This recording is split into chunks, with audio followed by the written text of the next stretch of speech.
So one of the main questions I've been getting asked is, how much should you be doing with your children each day? There's not a simple answer to that, but I'm going to talk about some things just to give you some perspective.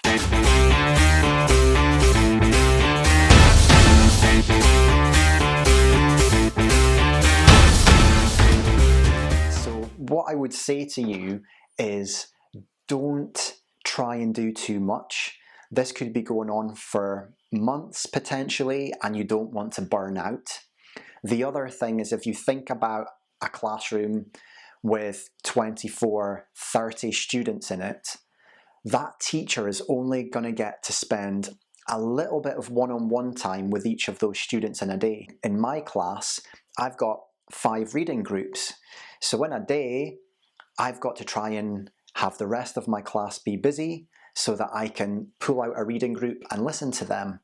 Maybe I'm only listening to each reading group for 10-15 minutes at a time. And so if I've got 4 or 5 children in that group, I'm maybe only listening to them read, sometimes maybe only a few sentences. But if you're at home with your children and you're reading one-on-one, or one-on-two, or one-on-three, you're going to be able to listen to them reading a lot more than I can in class. The other thing I would say is, don't forget about natural learning. This is the learning that takes place all throughout the day.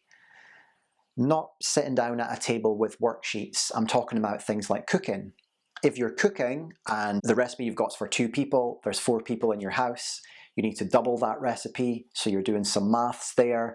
You need to cut things up, you need to measure things, you need to heat things up, put things in the oven. Something like cooking has loads of natural learning. There's maths in there, there is science, there is communication.